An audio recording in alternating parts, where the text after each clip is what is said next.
You're listening to episode 12 of the Wheeler's Dog Podcast.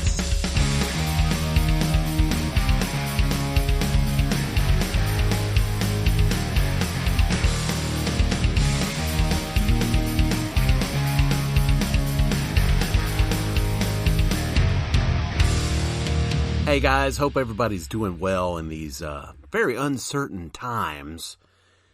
But, we're getting along here at the big house okay. There's still a little, how should I put it? What's the word? People getting in each other's way. People dealing with people that we don't see 24 hours a day all the time. So, yeah, that's one of the issues. No one's actually come to blows yet, but,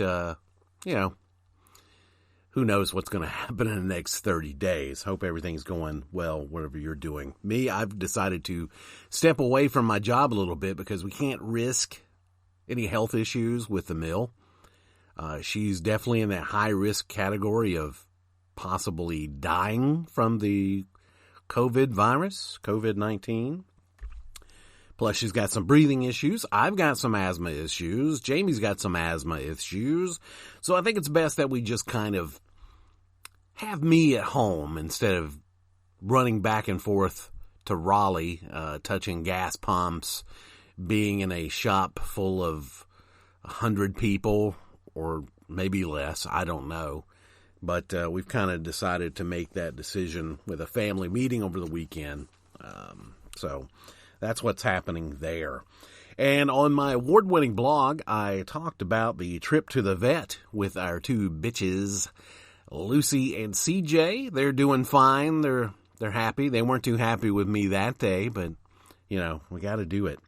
And here's the deal I kind of talked about on the award-winning blog was when we got back from the last vet business or visit, me and CJ came back, and of course, the wife was happy to see her. First, CJ didn't want to get out of the car. She didn't know what the hell she was. She was like, "Where are we? Where are we? I don't know if you're going to take me somewhere and leave me."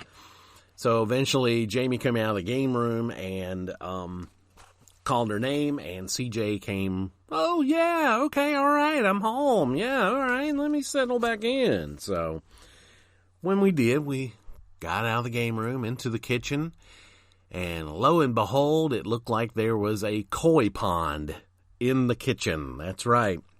The valve on the ice maker had gone bust. Water was pouring out of the refrigerator, freezer, whatever you want to call it, all over the floor.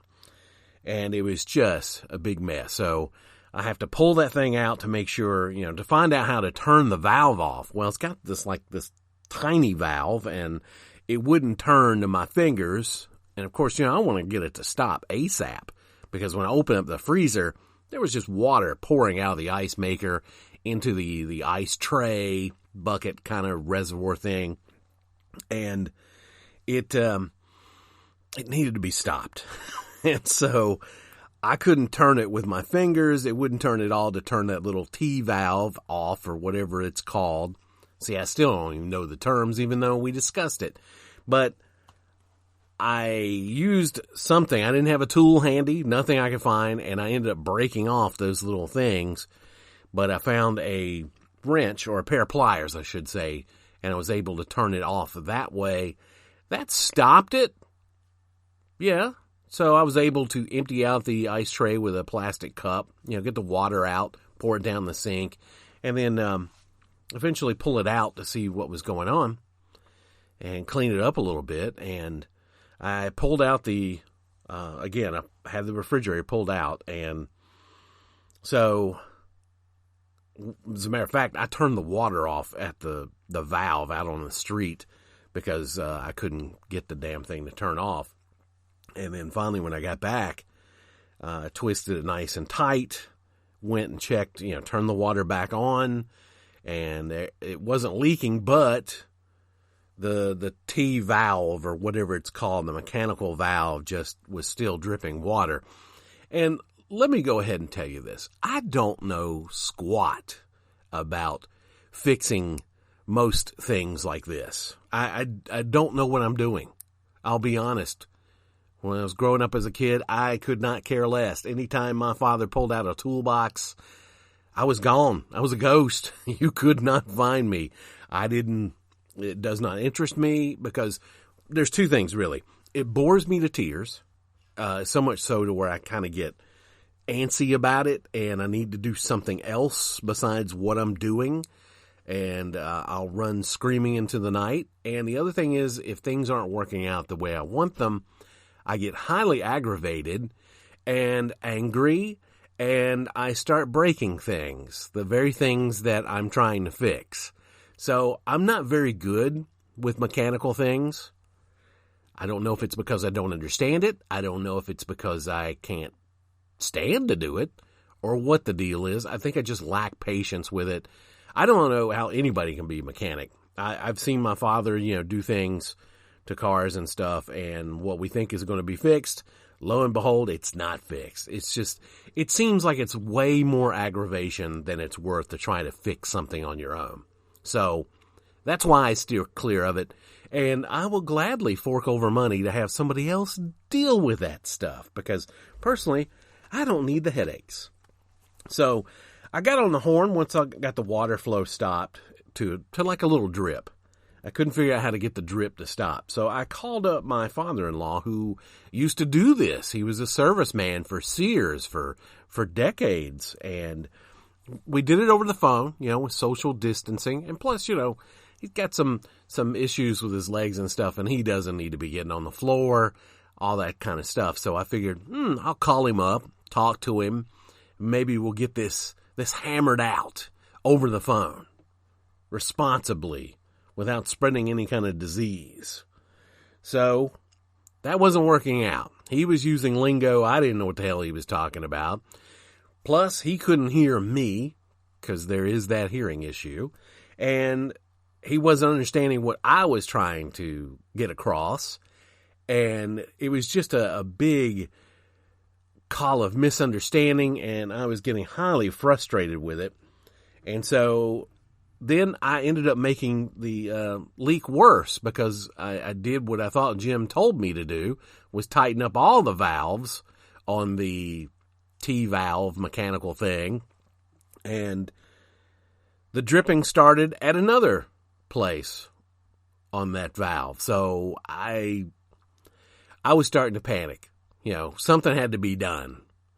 Well, who do you call in that situation when you need a man of action? Why, it's Bate Harper, our man across the street, my wife's godfather.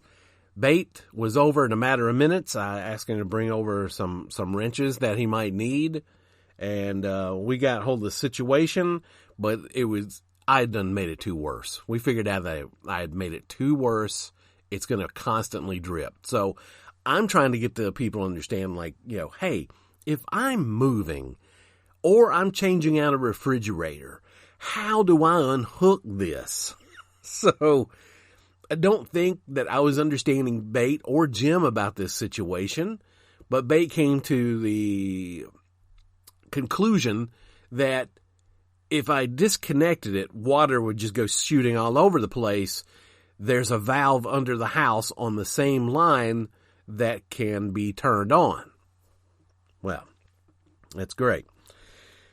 As I said, I was getting aggravated with the whole situation. My stepson was not around. He was down at the lake doing some fishing in the rain.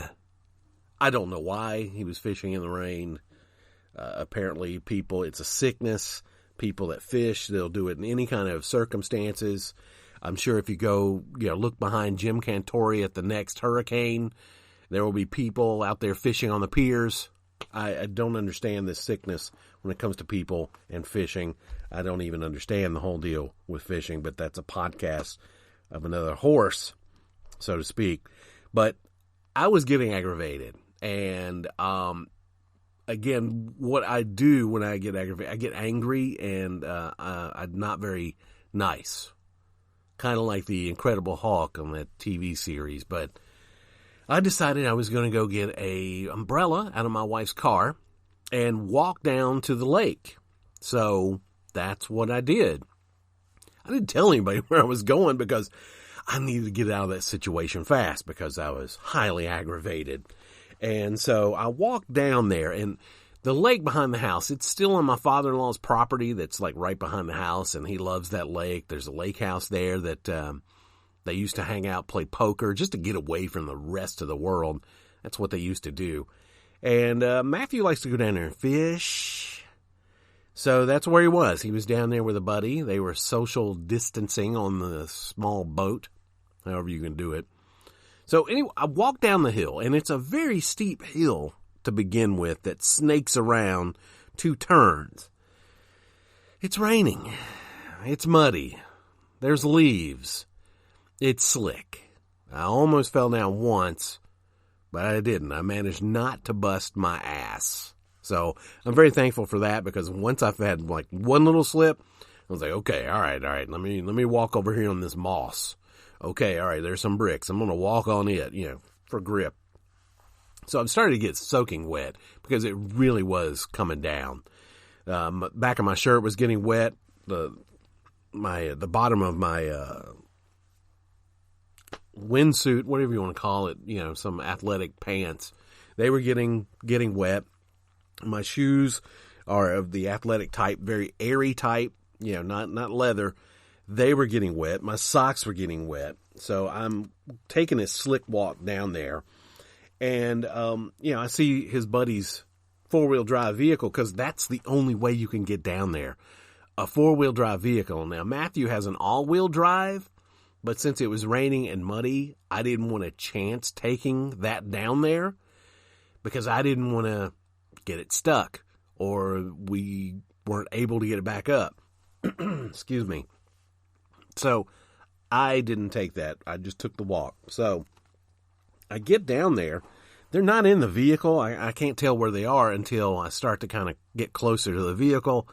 And there they are in the lake, in like some little makeshift Cambodian boat. You know what I'm talking about?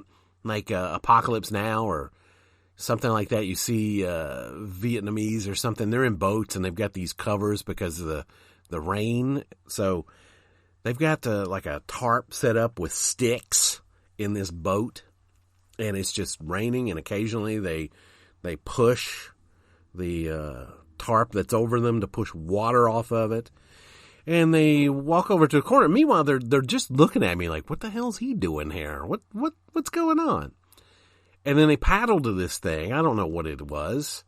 They do something else, and then they start paddling away from me to another point. And I'm like, what the hell am I standing here for? There's no point yelling at them because they're too far away. There's too much rain. There's too much noise.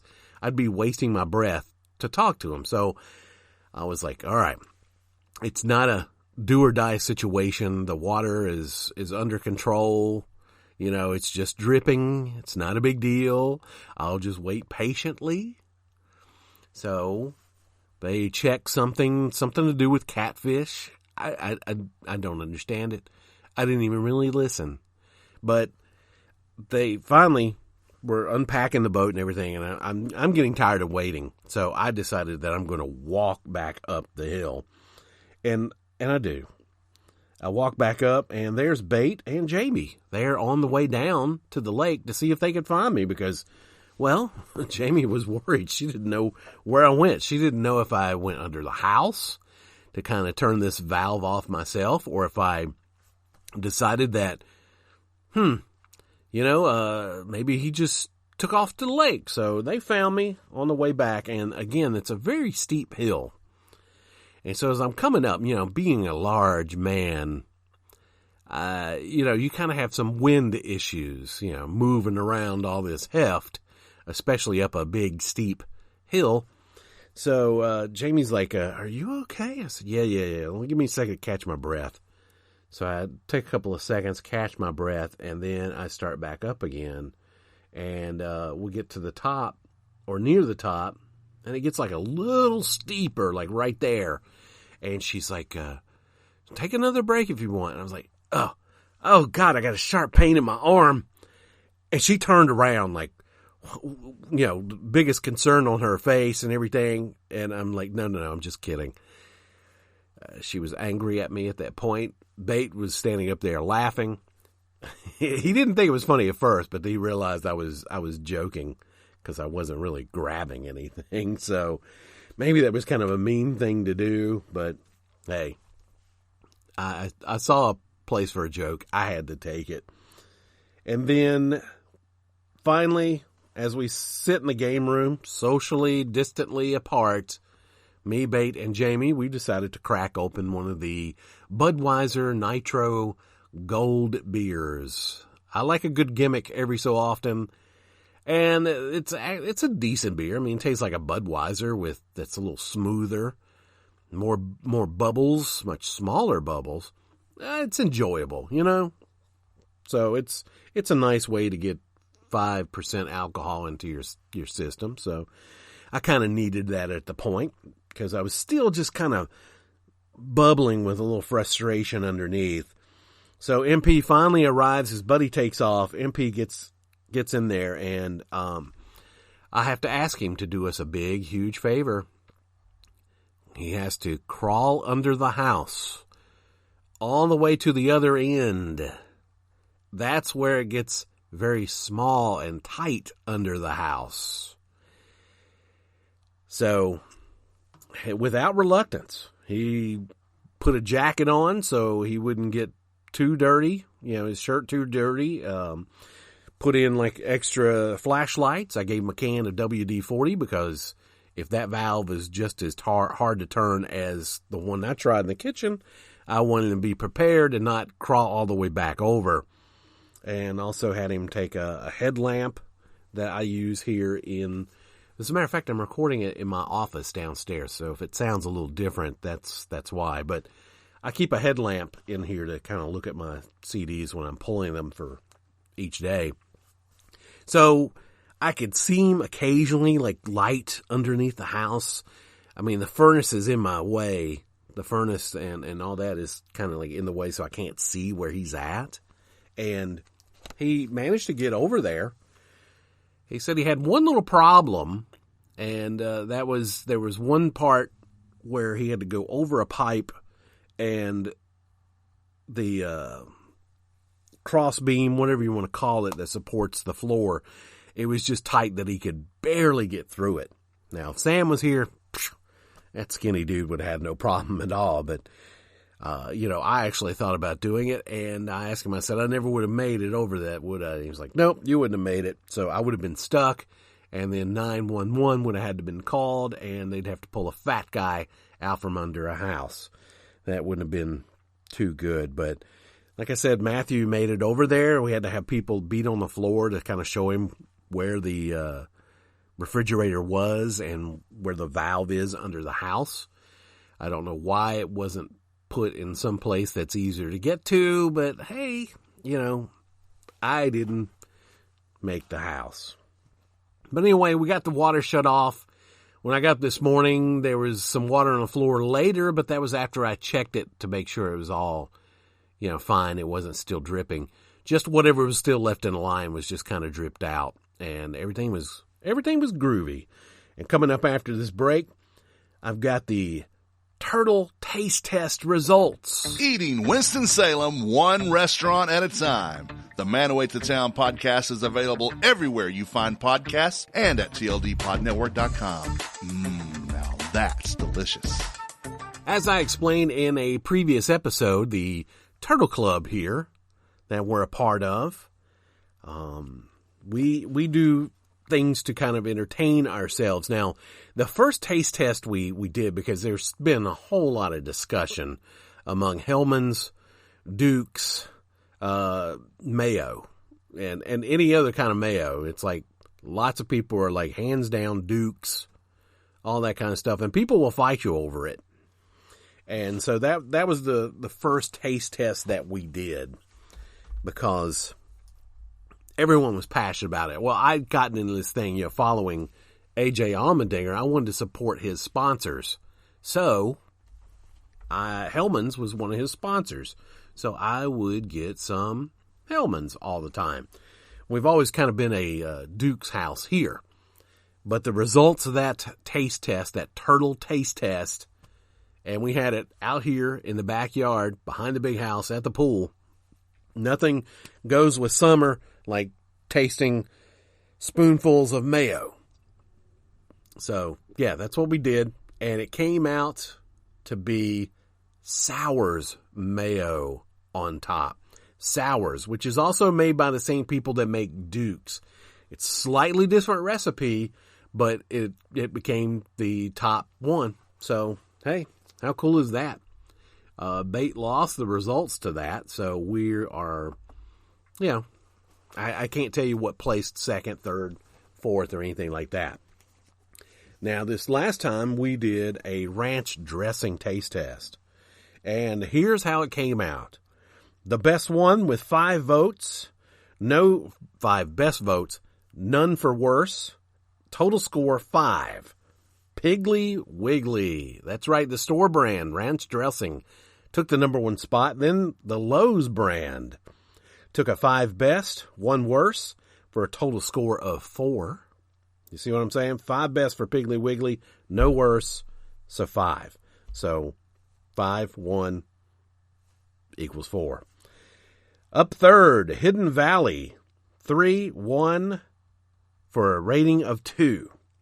Then Ken's Steakhouse got a 1 best, 0 worse for a score of 1. Kraft ranch dressing. A lot of people talk a lot of crap about ranch or Kraft. I don't know how I did on this one, what I voted for the worst, but whenever I taste Kraft ranch, it's kind of like, gosh, how do I get this out of my mouth? Let me rub my tongue on carpet. Anyway, Kraft got 2 best, 2 worse for a score of 0. Then, in the 6th position, the Harris Teeter brand. 0 best, 1 worse for a -1. Then Wishbone got a 0, 4 for a -4.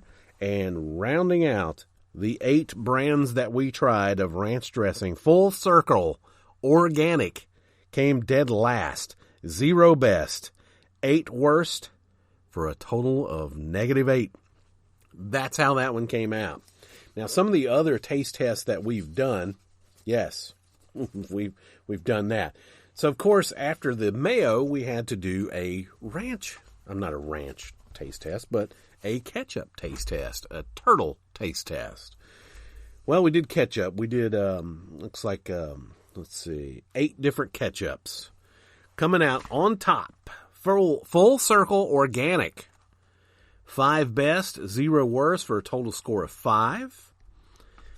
And also Bait did the math here for the cost of each item and the cost per ounce.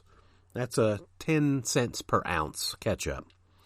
Vine Ripe ketchup. It's 6 best, 5 worst, for a total score of 1. That comes out to be 4 cents per ounce ketchup. It is the cheapest ketchup on the taste test. Heinz came out there. Let's see, they've had 1 best, 0 worst, 1 total score of 1, 14 cents per ounce. 5th place, Heinz Organic, 0, 0, total score 0, 24 cents an ounce. The most expensive ketchup on the turtle taste test. 6th was the Lowe's Foods brand. Had a 0 best, 1 worst, for a total score of -1. 6 cents per ounce. Also, you mentioned organic sugar, high fructose corn syrup, or anything like that. Honey. One of them was honey. That's the last one. We'll get to that. 7th was Hunt's. It's a 1 best, 3 worst for a -2. That's 9 cents per ounce. That's with the corn syrup. And then rounding out the bottom at number 8, Hellman's. 1 best, 5 worst, -4. Total of 21 cents per ounce. And that was sweetened with honey. So there you go. And I have one other taste test result for you. We did one on peanut butter. And we had, 3, 6, 9 different peanut butters to choose from at this turtle taste test. And it was done over at Bates Place, Bait and Bobby's. Coming out on top, Piggly Wiggly. 5 best, 1 worst for a total score of 4. 12 cents per ounce. Coming in second, Peter Pan. 3 best, 0 worst for a total of 3 score. 21 cents per ounce. Lowe's brand. That's the grocery store chain here. I should have told you that. Grocery store chain here, Lowe's. 2 best, 0 worst for a total score of 2. 13 cents per ounce. Coming in fourth was Skippy Peanut Butter.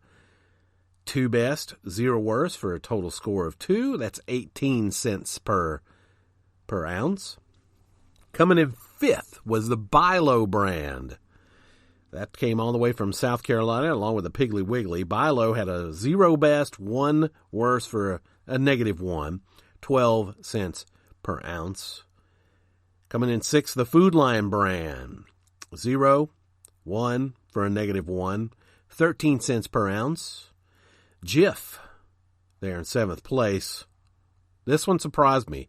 0 best, 1 worst for a -1. 22 cents an ounce. Wow, for 22 cents an ounce, and you don't make that good? Oh, well. Then, let's see, number 8, Full Circle Organic. Yeah, they did well in the ketchup, but not so much in the ranch or the peanut butter. They had 0 best, 3 worst for a -3, 34 cents, the most expensive peanut butter in the Turtle Taste Test. And it was made with organic sugar. Everything organic on that. Dead last, number 9. My personal favorite peanut butter, the one I use all the time. Smucker's Natural. 1 best. I wonder who gave them that. Then 5 worst for a total of -4. 16 ounces with a cost of $3.75 came out with an average of 23 cents per ounce. And there's absolutely no sweeteners in there. The only thing in that is peanuts and the oil that's created from those peanuts. But then everybody knew it was kind of the natural peanut butter. So obviously people love the sugary stuff. And after this little break, we will conclude with my AC/DC study results. The oldest, longest, continuously running pop culture podcast in North Carolina, The Less Desirables, brings you the movers and shakers that make Winston-Salem unique. Available everywhere you find podcasts and at tldpodnetwork.com. And one of my favorite bands is AC/DC. Always been one of my favorite bands.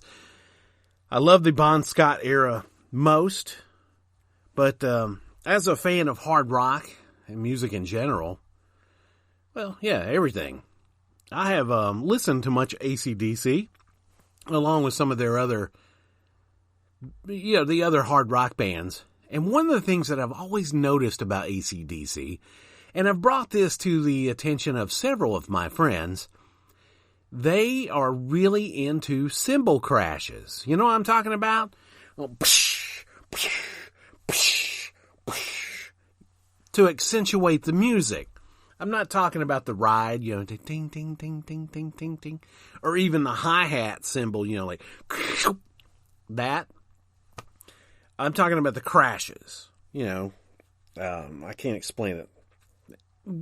You'll hear them like, dun, dun. You'll hear the crashes. A lot of times people don't notice them, especially if they're not a musician or anything like that. But, some people do, I guess. Most people do. Maybe. I don't know. There's no reason to get into an argument about it. But one of the things, again, that I've noticed about AC/DC, they use a lot of crashes in their music to accentuate their music. So I've been talking about this for, well over 20 years. This is what I've done. And I've often thought about it to get a study. As a matter of fact, I'm looking into getting a grant so I can make this a paid study, an AC/DC percussive study. And what I wanted to do was to get an average on AC/DC and their drummers to find out and compare to other bands. You know, if there's another band out there you think that has more cymbal crashes than AC/DC, well, go ahead. Get your lab coat. I've got mine on right now, and I'm bringing you these results. But if you've got a band you think hits the cymbal crashes more, do your own study. Get the grant. They're out there. So I started, first of all, the other day, with the EP, the 74 Jailbreak EP. And what I wanted to do was to count every crash on the song, measure the song in seconds, how many crashes there are every so many seconds, and then get a minute, average. So what I come up with, the first song on this album is called Jailbreak. It comes in at 281 seconds with a total of 113 crashes. That's a crash every 2.5 seconds, and that comes out to 24 crashes a minute. The next song on here, You Ain't Got a Hold on Me. It's 211 seconds long, 59 crashes. So it's a little lower on this one, and I'll explain why. Phil Rudd was the drummer on the first song. On this second song, You Ain't Got a Hold on Me, Tony Correnti, I guess that's how you pronounce his last name, he's playing drums. So again, 59 crashes on that in 211 seconds. That's a crash every 3.6 seconds for 16.7 crashes a minute. How's that grab you? The next song is called Show Business, and according to what I've seen on Wikipedia, I don't know who the drummer is. There's no mention of the drummer. Could be Phil Rudd. Who knows? But he's not credited on that one on the Wikipedia page. So let's go ahead and say that this drummer is unknown. Show Business clocks in at 286 seconds with 71 crashes. That comes out to a crash every 4 seconds with 15 crashes per minute. Next up, the song Soul Stripper, featuring drummer Tony Correnti. If I'm wrong, somebody let me know on the pronunciation of his last name or anything else. It's 132 crashes in 385 seconds. That's a crash every 2.9 seconds with a 20.7 crash per minute in that song. The last song features the drummer Peter Clack. It is 300 seconds long. It's their cover of Baby Please Don't Go. And again, 300 seconds, 55 crashes. That's a crash every 5.5 seconds with a 10.9 crash per minute. The interesting thing out, we figured out that I got an average here on each drummer. Tony Correnti, 596 seconds, 191 crashes. That comes out to the average here of his songs. A crash every 3.1 seconds and a 19.4 crash per minute. The unknown drummer, 71 crashes, 286 seconds, 2.9 seconds crash every 2.9 seconds, and then 20.7 crash per minute. Peter Clack, total of 55 crashes, 300 seconds. That's a crash every 5.5 seconds average, and a 10.9 crash per minute. Phil Rudd, I have his right here. He's got a total of 113 crashes in 281 seconds for a total of crash every 2.5 seconds, 24 crashes per minute. And the album totals on this one, 1,463 seconds with 430 crashes. That comes out to a crash every 3.4 seconds on this EP. And that is an average, the EP average, 17.6 crash per minute. So, there you go. It has been a lengthy study. And I will say this, there is a margin of error. And it mainly involves people trying to talk to me while I'm doing this, or my wife telling me it's a complete, utter waste of time. I like to think it's scientific. It must be done. People need to know how crash cymbal intensive AC/DC is.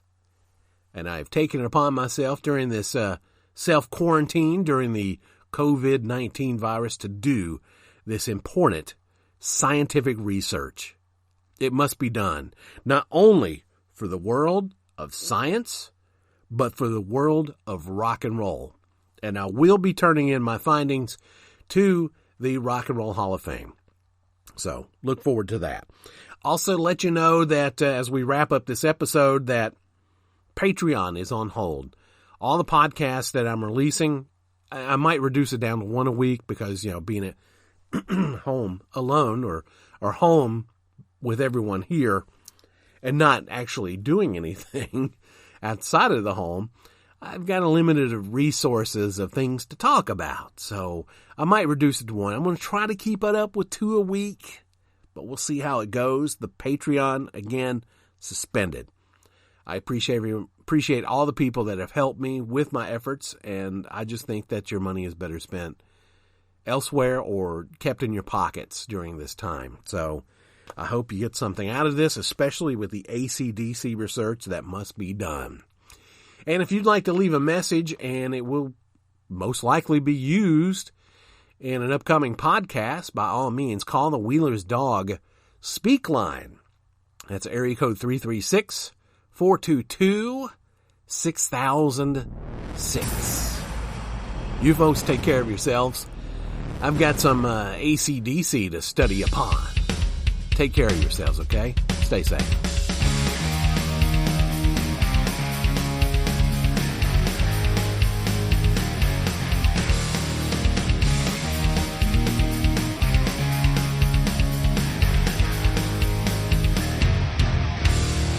In the rain.